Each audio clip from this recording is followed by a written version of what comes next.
मां रात जे टाइम ते अल्लाह तोखे गवाह बनाए करे हिन बाज़ी दपुर जे जमात के गाल पंहिंजे कायद जी ॿुधाइण थो चाहियां 2:30 खां 3 बजे ताईं 3 साढ़े 3 बजे खां जुका तो वञी करे मां मौलाना ते नज़र कयमि अल्लाह जो कसम मौलाना फज़लरहमान उन टाइम ते तहज्जुद जे जुका तो अंदर जुका तो मौलाना फज़लरहमान नमाज पढ़ी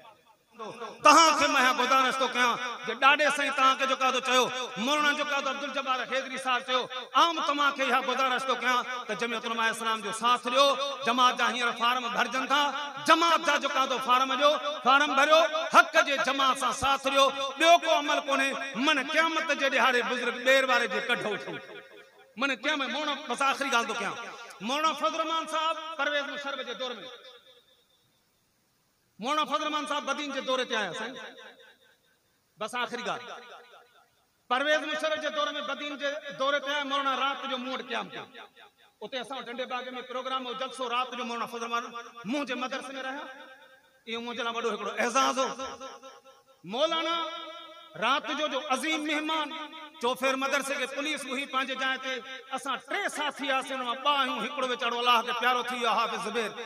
यकीन जानो चूंकि मुझा मेहमान हा मौलाना मुझे बी मंजिल मदरसे ते आरामी हा साईं मां बार बार मथे 2:30 बजे वञा पियो हीअं जो खणी ॾिसां अल्लाह जो कसम मूंखे ॾेखार अहिड़ो ज़रदारी मूंखे ॾेखार अहिड़ो नवाज़ शरीफ ॾेखार नून लीग ऐं पीपल्स पार्टी जा MP एमएनए ज़ालिम जाबिर आमिर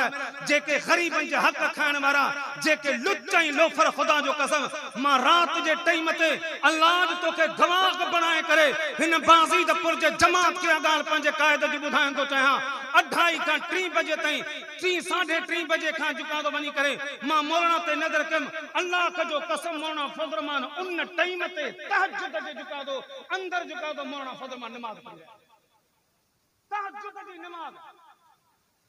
एड़ो कायद को ॾेखारियो कुरान तो फरमाए यौम नदू कुल्ल उनासिन बिइमामिहिम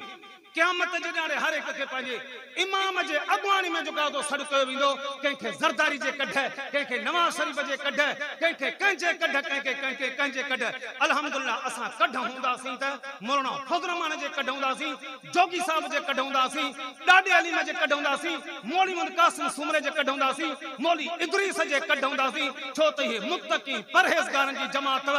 तव्हां खे बि दावत थो ॾियां मतां मौत न अची वञे पछाड़ी जे अंदरि जमात में फार्म भराए करे उन क़यामत जे दिहाड़े असां सुरखो